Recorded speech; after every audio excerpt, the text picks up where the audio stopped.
আগামীতেও আলোচনা ফাউন্ডেশনের উদ্যোগে প্রত্যেক বছর বছর যাতে এই অনুষ্ঠান করতে পারে আপনারা সবার সহযোগিতা কামনা করছি।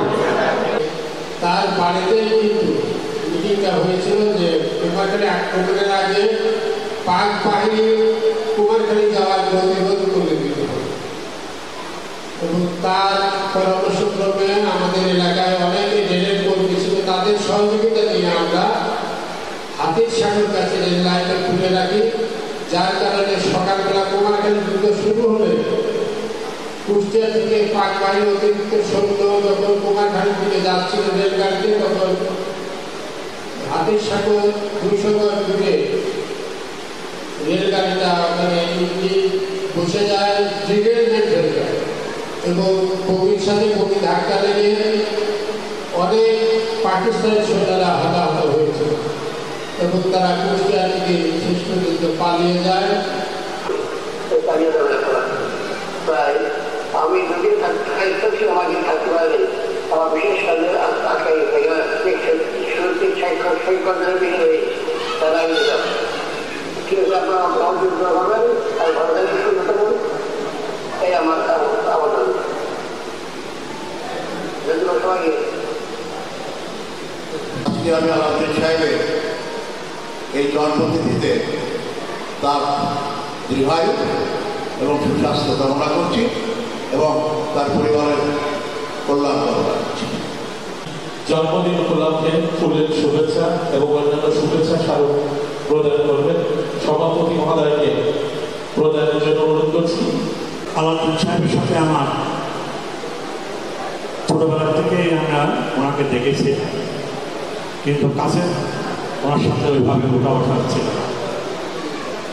আমার যতটুকু মনে পড়ে 79 সালের দিকে হবে কি 78 সালের দিকে হবে, 78 সালের দিকে হবে। আমাদের একটি কারখানা ছিল, মিল ছিল, সেই মিলটি দীর্ঘদিন করেছিল।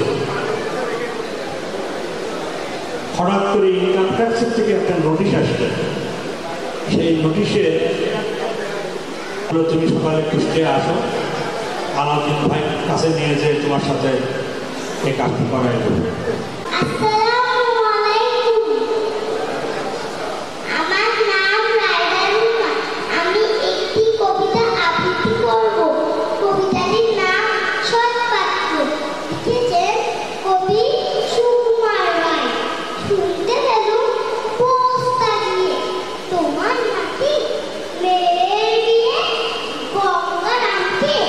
যে মা রত্নগর্ভা মা আজকের এই জাতির দিনের অনুষ্ঠান তার জন্ম দিয়ে এবং আল্লাহর অশেষ রহমতে তার মাধ্যমে আল্লাহ অত্র অঞ্চলে একজন গরিব মানুষ দুনিয়াকে পাঠিয়েছিলেন। আমি সেই রত্নগর্ভা মা এবং বাবাকে আমি শুভেচ্ছা জানাচ্ছি এবং আল্লাহ দরবারে তাকে বেহেশতে বসত করার জন্য আমি অনুরোধ জানাচ্ছি। উনি এবং ওনার সহধর্মী দুজনে তখন সৌদি আরবে গিয়েছিলেন এবং ওই 27 রমজানের আগে রাত্রে সারা রাত উনি নামাজ পড়ছিলেন। কাবা শরীফ দেখা যায় এমন একটা জায়গায় উনি অবস্থান করছিলেন। ফজরের নামাজের কিছুক্ষণ আগে, আজানের কিছুক্ষণ আগে উনি লক্ষ্য করলেন একটি জ্যোতি কাবা শরীফ থেকে আকাশের দিকে ধাবিত হচ্ছে। উনি ওনার স্ত্রীকে বললেন, দেখো এই যে জ্যোতি চলে যায়। ইতিমধ্যে উনি ঘুমিয়ে পড়েছিলেন। উনি ঘুম থেকে উঠে জেগে আসলেন, লক্ষ্য করতে পারলেন না। আলাউদ্দিন আহমেদ যে আল্লাহর একজন প্রিয় বান্দা, এটা কিন্তু মহান সৃষ্টিকর্তা প্রমাণ করে দিয়েছেন যে তুমি আমার একজন প্রিয় বান্দা। আপনাদের আমন্ত্রণ জানাচ্ছি স্যারের এই প্রতিষ্ঠান শিক্ষাপল্লী পার্কের ব্যবস্থাপক হিসেবে আমি আপনাদেরকে বলব, আপনারা এই পার্কটি সুন্দরভাবে পরিদর্শন করবেন, দেখবেন সেখানে স্যারের বিভিন্ন ধরনের উক্তি, বিভিন্ন ধরনের মোড়াল, বিভিন্ন ধরনের স্থাপনা তুলে ধরেছেন। এগুলো আপনারা অবজার্ভ করলেই বুঝতে পারবেন স্যারের মন মানসিকতা। দরকার। একজন অ্যাথলেট ছিলেন, হাই জাম্প এবং লং জাম্পে উনি পারদর্শী ছিলেন। সেই সুবাদে ডিস্ট্রিক্ট ইন্টার স্কুলে আমাদের সাথে উনি কুষ্টিয়া যোগদান করতেন। সেই সুবাদের থেকে আমার জানাশোনা, যদিও আমার বাড়ি কুমারখালী, ওনার বাড়িও কুমারখালী, সেই হিসাবে আমার ওনার সাথে দীর্ঘ বহুদিন থেকে জানাশোনা। আমি বলবো না ওনার মহতের কথা, তার ওনাকে খাটা করতে চাই না। মায়ের আদরের আলো, আমরা তার আলোকে আলোকিত।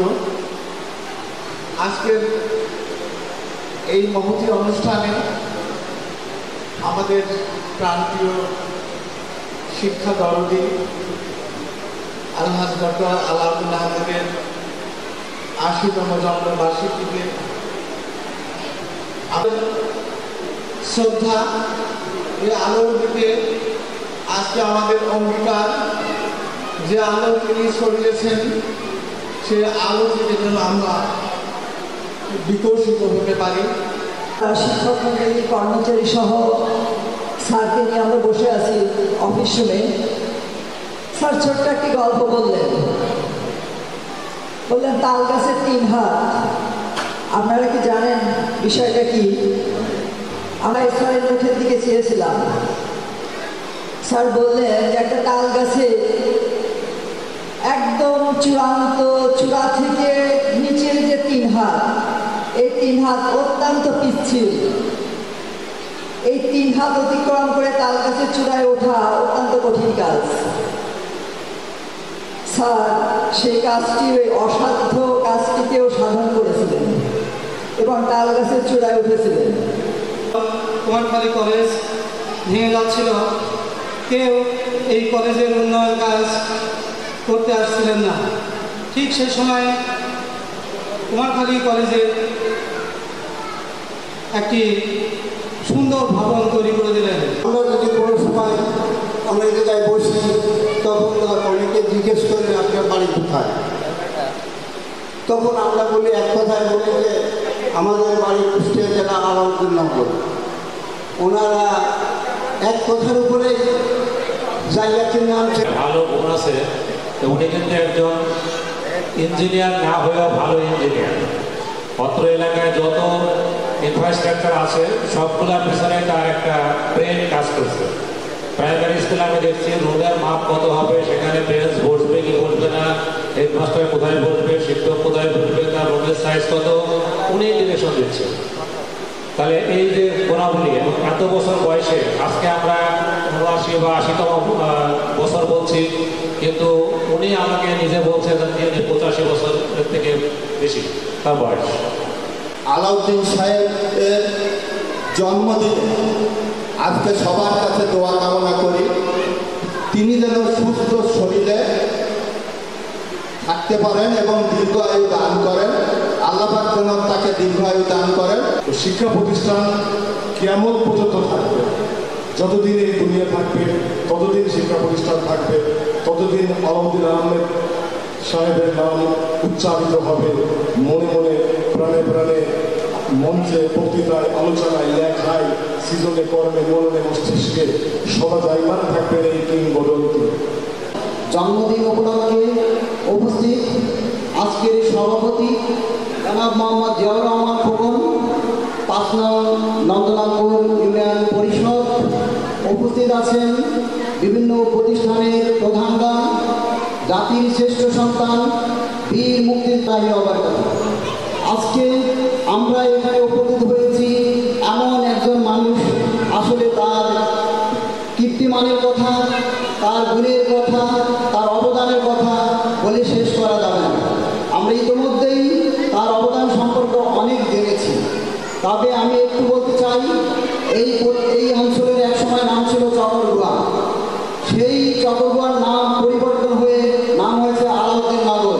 এখান থেকে আমরা বুঝতে পারি এই মানুষের কতটুকু অবদান রয়েছে। ربنا آتنا في الدنيا حسنة وفي الآخرة حسنة وقنا عذاب النار رب العالمين। আমরা দিনের এই সময়ে কিন্তু হাত ধরে সাথে জানেন আমরা সূরা ফাতিহা সূরা ইখলাস থেকে শুরু করেছি।